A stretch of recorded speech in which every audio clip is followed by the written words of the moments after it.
यशोमती मैया के नंद लाला। साक्षात कुबेर भगवान आए हैं गोकुल को समृद्ध करने हैं। सब विस्तार से बताती हूँ, आप बैठो तो सही। कुबेर महाराज,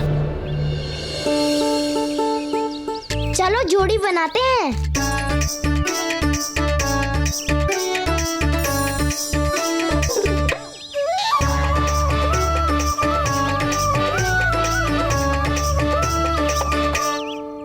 मुझे तो किसी ने ना चुनो, मैं क्या करूं? अरे सुबल, तुझे तो सबसे महत्वपूर्ण भूमिका निभानी है। जो भी उस चट्टान को छूकर तेरे पास सबसे पहले पहुंचेगा वो जीत जाएगा।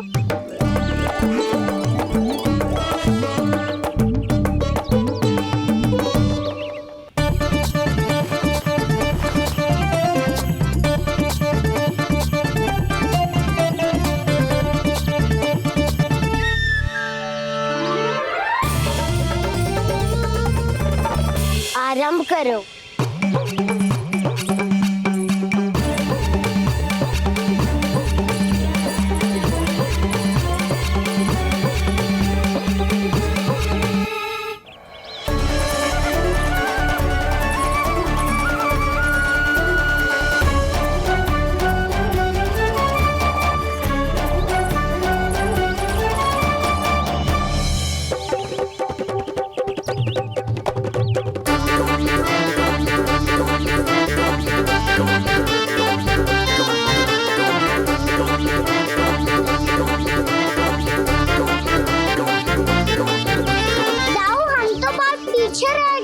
चिंता मत करो कान्हा, दौड़ के आरंभ में ही सारी शक्ति लगाने से हारने की आशंका बढ़ जाती है। देखो वो दोनों थक रहे हैं, यही समय है अपनी गति बढ़ाने का।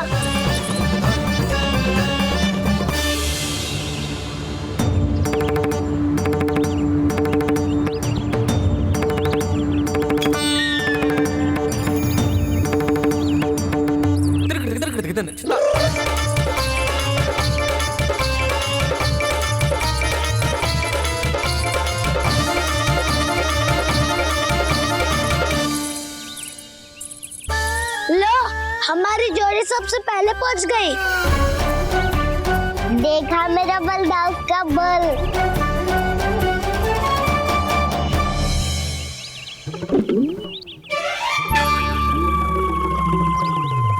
ताऊ, वो देखो।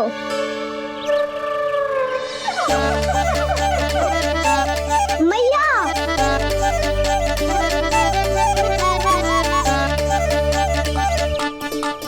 अपने परिवार या अपने सखाओं के साथ या किसी ऐसे व्यक्ति के साथ जिसे उसकी आवश्यकता हो, बांट लेना चाहिए ताकि सबके पास पर्याप्त हो और किसी को भी कछु कमी ना हो, किसी को वस्त्र के बिना रहना ना पड़े, भोजन के बिना सोना ना पड़े।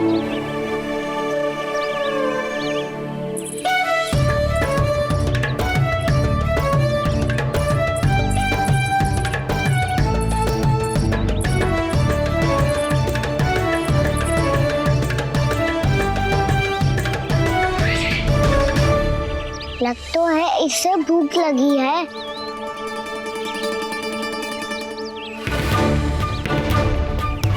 मेरी और क्या देख रहे हो? तुम्हारी पोटली में कुछ तो होगा, दे दो उसे। मेरे नैना मैया ने क्या की थी?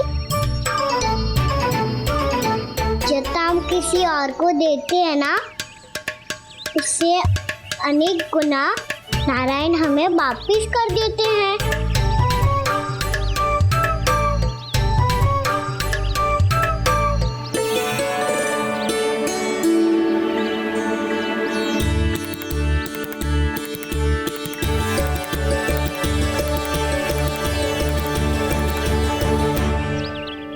ओहो, अंतिम रोटी थी पर वो तो मैं खा गो। अब तो बस मेरे हाथ में माखन लगा रह गो है।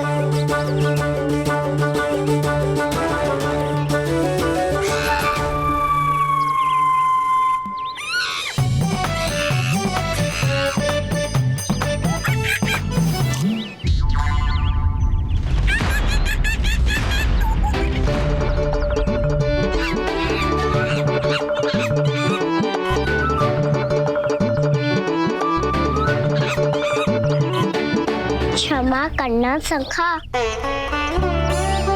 तुम्हें देने के लिए मेरे पास कुछ नहीं है। अब आप ही बताओ, कोई 2 गुना मूल्य देगो तो हम शीघ्र ही धनवान बन जाएंगे कि ना? पर कोई 2 गुना मूल्य देगो ही क्यों? हो सकता है कि उनके पास अधिक धन हो, या उनकी तिजोरी में सामान आ रहा हो, या फिर उन्हें भलाई करने का रोग हो। हमें तो आम खाने से मतलब है ना नंदराज। गुटली किनके, हमें क्या लेना देना। मैंने तो निर्णय ले लिया है कि उसकी सिर्फ मान लोगी। बस नारायण को साक्षी मानकर जब प्रण ही तो लेना है कि सारा का सारा दूध, घी, माखन अब से केवल उन्हीं को देना है मैंने। बस इतनी मांग रखी उसने? हाँ, आपको विश्वास ना हो रहा हो तो गोकुल में किसी से भी पूछ लियो। 2 गुना दाम दियो है परमानंद जी ने, इसीलिए तो सबके सब आनंद के सागर में गोते लगा रहे हैं।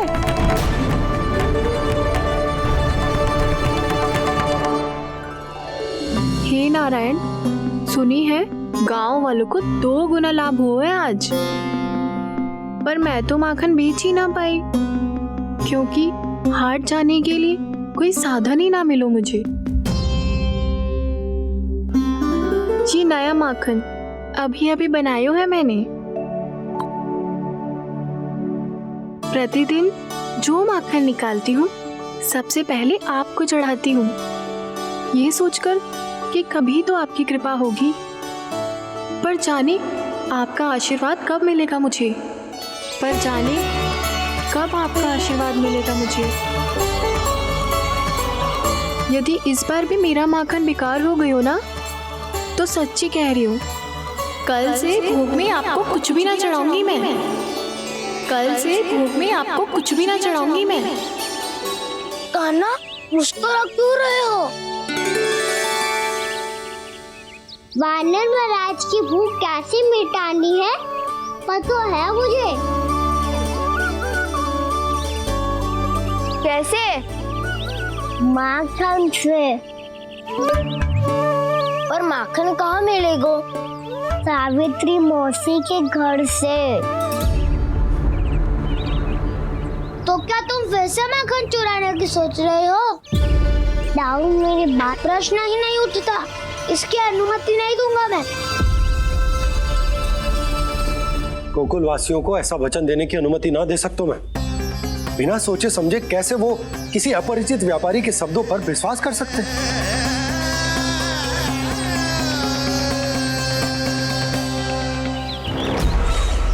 महाराज, गोकुल वासियों को अब धन के जाल जंजाल में फंसने से कोई नहीं रोक सकता। महाराज, मैं धन का ऐसा स्वाद चखा कर आया हूँ कि नंद चाहे जितना प्रयास करे, अब कोई भी गोकुल वासी उसके हित वचन सुनेगा भी नहीं। महाराज,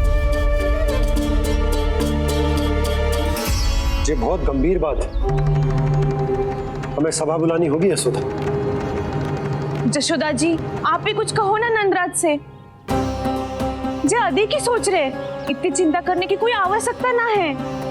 आवश्यकता तो है। वैसे तो जब कोई लोभ के जाल में फंस जाता है तो उसका बाहर निकलना असंभव है, किंतु फिर भी अपनी दृष्टि चौकन्नी रखना और कान गोकुल में होने वाली हर हलचल पर, क्योंकि मैं नहीं चाहता कि उस छलिया विष्णु अवतार का कोई भी छल मेरे मार्ग का रोड़ा बन पाए। अवश्य महाराज।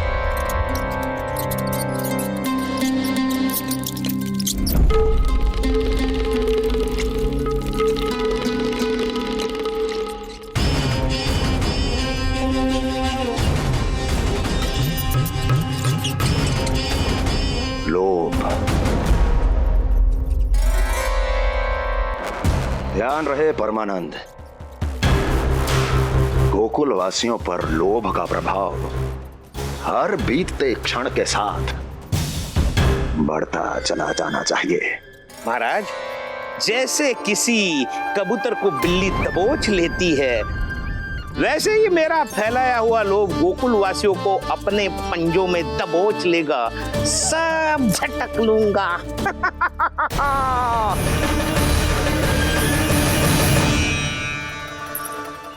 इससे पहले कि माखन पीला पड़ जाए, उसे आंच में तपाकर घी निकाल लेना चाहिए, ना तो पूरा का पूरा माखन बिगड़ जाता है। मैं अभी भोला से कहकर सारे ग्वाल ग्वालियरों की सभा बुलाता हूं। मुझे सबसे बहुत महत्वपूर्ण विषय पर बात करनी है।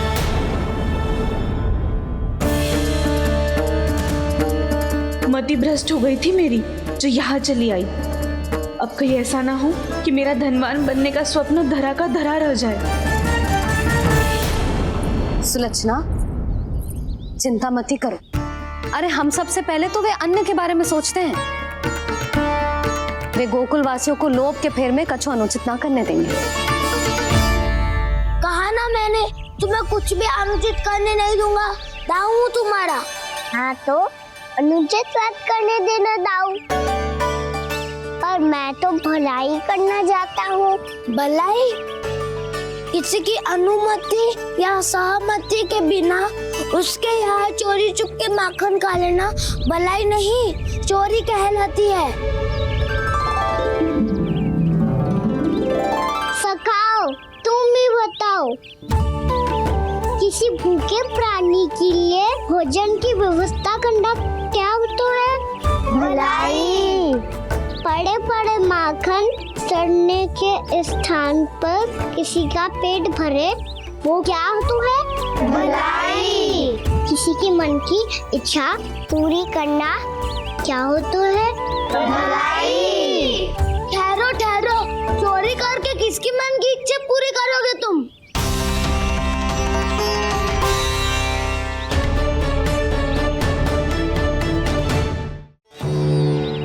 और किसकी दाऊ?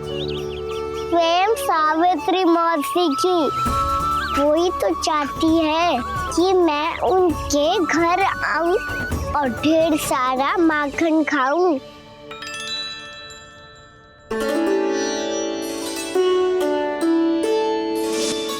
तो फिर अगला घर आपका।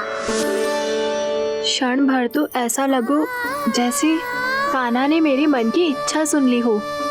वैसे कितना अच्छा हो तो यदि सुन ही ले तो। तुम्हारे कहने का अर्थ है कि सावित्री मौसी चाहती थी कि तुम उनके घर भी जाओ, जैसे जानकी के घर गए थे। ये बात तो उन्होंने भैया के सामने भी कही थी कि मैं उनके घर जाऊं। ये तो उनका सौभाग्य होएगा। किसी का सौभाग्य बिगाड़ते इतने बुरे ना है हम। ये बात तो सही कही है। मुझे भी कुछ अनुचित ना लगता है इसमें। तुम तो सत्यवादी हो मधुमंगल, तुम्हें क्या लगता है? अब बोल भी दो, वानर महाराज भूखे हैं। वानर महाराज से अधिक भूखा तो मुझे तू लग रहे हो है। यदि कान्हा सच्ची में जैसा वानर महाराज की भूख मिटाने के लिए और सावित्री मौसी की इच्छा पूरी करने के लिए कर रहा है, तो दादी के सीख के अनुसार मुझे इसमें कछु अनुचित ना लगता। पक्का हम सच में चोरी नहीं भलाई करने जा रहे हैं। सही कहा दाऊ। यदि भूखे असहाय वानर महाराज का पेट भरोगे तो इसका असली पुण्य तो सावित्री मौसी को ही मिलेगा। इसका अर्थ तो ये हुआ कि कान्हा सावित्री मौसी का घर माखन चुराने नहीं जाएगा, बल्कि उसे दुगना कर देगा। बात तो सही है, तो फिर मैं तुम्हें नहीं रोकूंगा।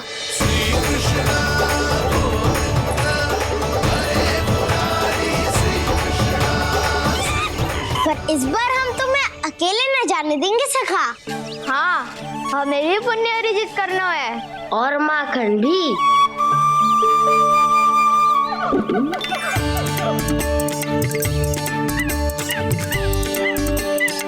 लगता है देव वानर महाराज भी हमारी टोली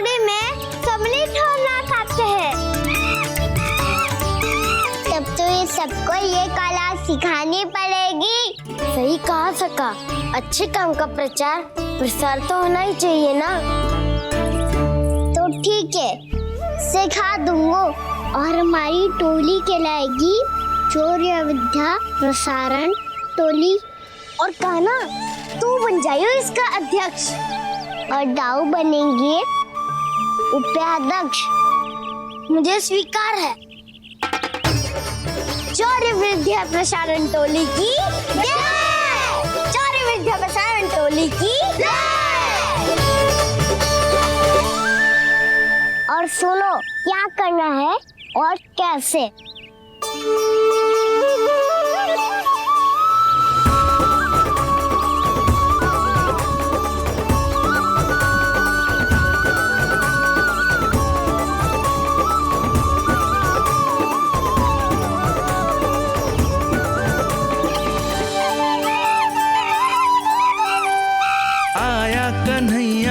आया रे माखन का चोर,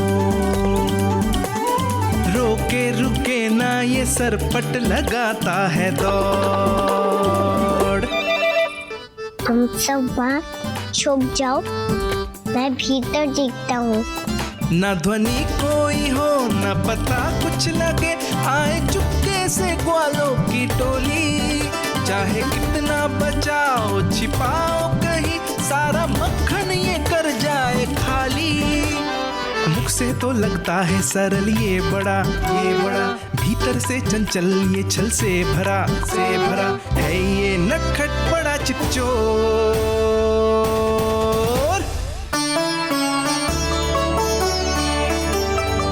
इतनी ऊपर टांग रही हो माफी। कान्हा सच में आ गयो तो मैं तो धन्य हो जाऊंगी।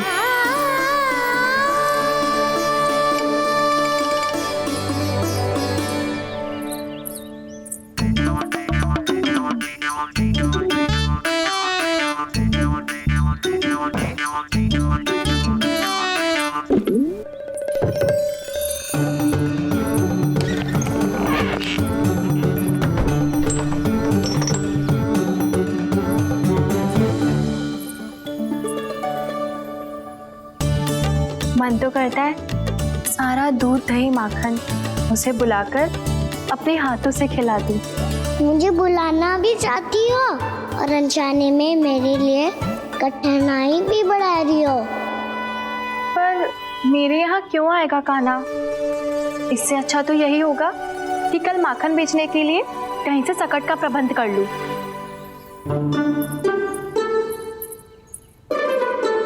छुप जाओ छुप जाओ।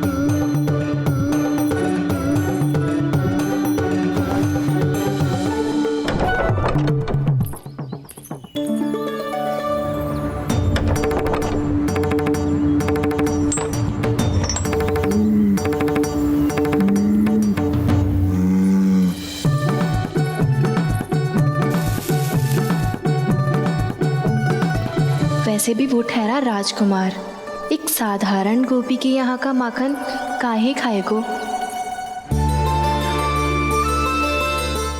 तू भी बावली हो गई है सावित्री। कान्हा आना भी चाहे तो इतनी दूर आएगा कैसे?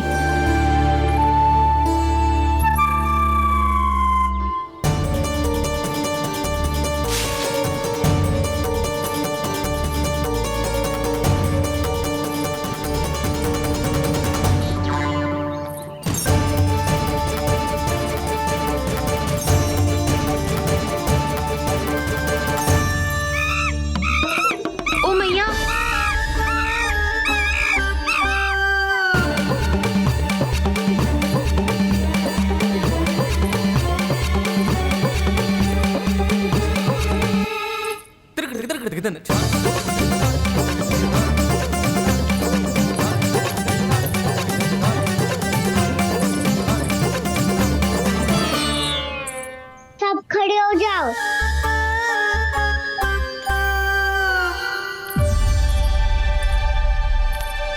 सच्ची मैं भी कितनी बावली हो गई हूँ ना। जब नंद भवन की ओर जा ही रही हूँ तो कान्हा के लिए थोड़ा सा माखन ले जाती हूँ।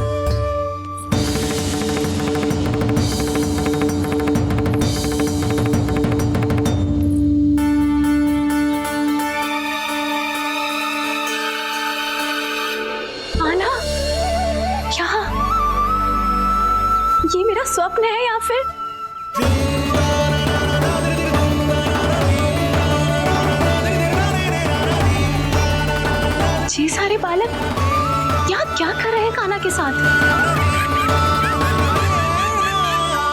क्या जानकी सत्य कह रही थी? कान्हा यहाँ पर माखन चुराने आया है।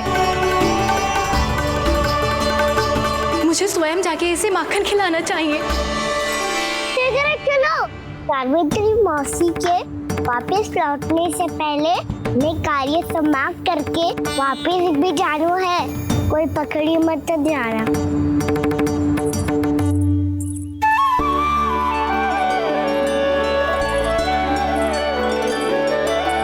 ये मुझे देख के भागो तो ना, ये जो कर रहा है, जैसे कर रहा है, मुझे करने देना चाहिए।